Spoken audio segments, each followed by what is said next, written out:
چې تا د جنۍ کور مجبوره که په دې باندې چې ته به دې له سامان کې ته به جوړې کې زما د ترور زوی له به جوړه کې زما د ترور خاوند له به جوړه کې فلان له به جوړې کې فلان له به جوړې کې که ټول الله په سین چرته لا وکړي دې له به ته جوړې کې نو پلار غریب به خامخا اوس مجبوره دی رشتې کړې دا خو شرمېږي د پښتنو وطن دی شرمېږم لور مې نه په کور راته کیني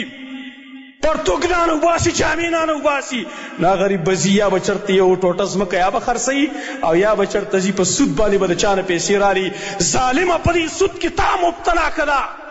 د ده په زړې باندې چړې تا راښکودلې ته د الله نه یېرېږې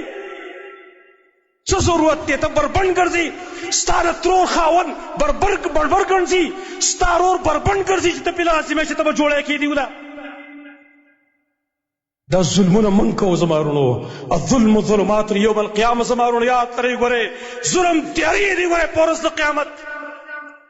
ان الله لا یملی للظالم حتی اذا اخذه لم یفرطه الله ظالم له مهلت ورکوي خو چې کله راونیسي بیا یې ته څوک نشي خلاصولی تا خو په هغې باندې جوړې وکړي پرېږدي مو وکړو پرېزر دې پې وکړو مجبوره دی که په سود دې مجبوره که خو دا به تا ته زړه نه خیرې نه کوي یو ځل به دې الله راونیسي او داسې به دې راونیسي چې بیا به دې د خلاصېدو درک نه لګي ورئ دا ظلمونه من کوو زما وروڼو موږ ټول ظالمان یو موږ د جنۍ کور هغه مجبوره که په دې باندې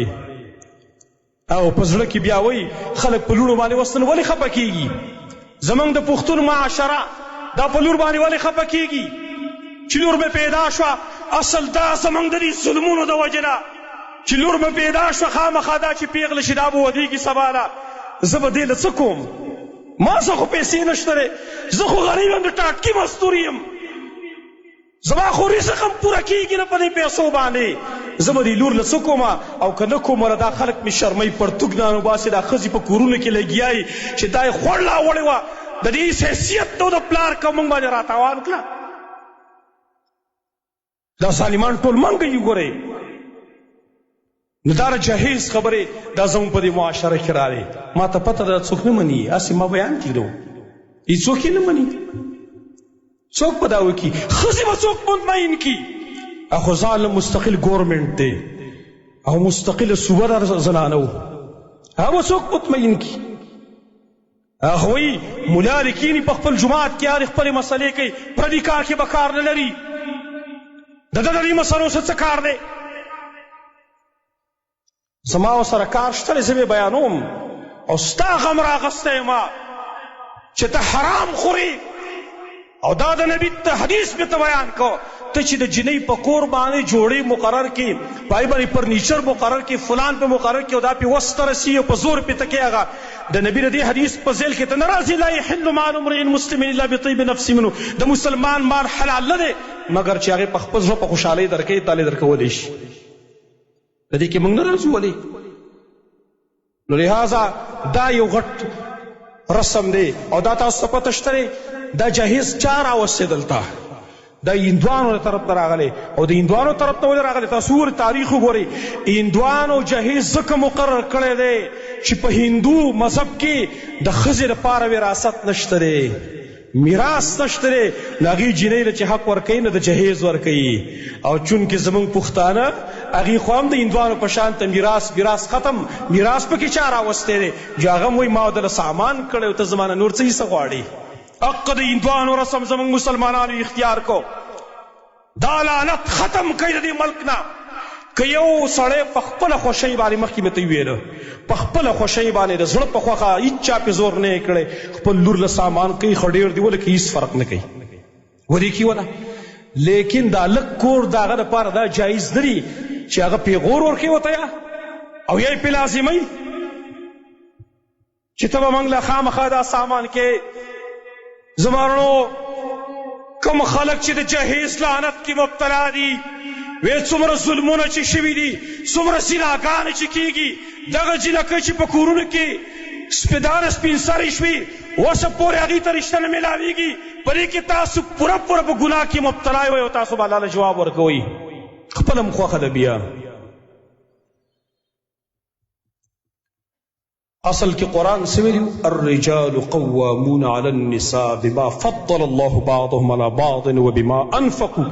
سړي حاکمان دي په ښځو باندې، په دې وجه چې الله دې سړو له درجه ورکړې دي، له فضیلت ورکړې، خو وبما انفقوا، په دې وجه چې د سړي به خرچه کوي او پښتانه راولګي جهیز والا روي نه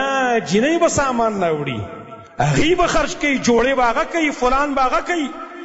قرآن نه سراسر خلاف کوي زموږ دا پښتانه، او ټول ملک هم دغه شان په دې کې مبتلا دی.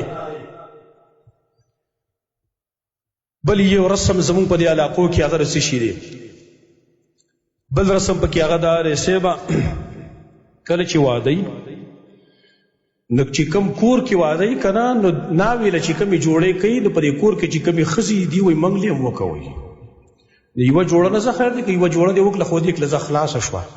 نه ناویله چې څومره جوړې کم سې کم دی پر نه خو مهیب خو به وي که نه چې د واده 4 ورځې 4 ورځ خو ځانه جوړه اغوندي که نه، نو دا واده ستا دی که د ناوې دی. هره ښځه په دې کې ځان له په خپله د واده پوزیشن جوړوي او ځان دوباره ودوي، دا دوباره ځان ودوي. دا اسراف، قرآن چې ویلي اسراف به کوئ ولا تسرفوا ان الله لا يحب المسرفین، اسراف به کوئ. الله دا خلکو سره مینه نه کوي چې کوم اسراف کوي. دا یا د چا لپاره دی؟ دا د کفار مکو لپاره و که نه خویندو ستاسو لپاره هم دی، ورونو ستاسو لپاره هم دی. مخکې دور کې خو داسې حالات و، امام شعبه رحمت الله تعالی علیه یو سړی ولید په 8 درهم باندې جوړه اخیستلې وه، 8 درهم باندې، مسند ابن الجعد کې دي 8 درهم باندې یو سړي جوړه اخیستلې ویلې ظالم ویل په 4 باندې اخیستلې وه، د 4 درهم باندې چېرته غریبانو له ورکړي وي. تا چې دا جوړې اخیستلې دي خویندو، تاسو چې دا جوړې اخیستلې چې بریدکیس هم دومره دي چې په زنګنونو پرې بریدکیس کښېني بندې کوي، بندېږي به نه ډېروالي د وجې نه. دا اسراف نه دی؟ تاسو به الله له جواب نه ورکوئ؟ دې به الله تپوس ته کوي ثم لتسألن یومئذ عن النعیم، د دې نعمتونو باره کې او باقي ستاسو نه تپوس کېدلی شي. د یو غټ لعنت دی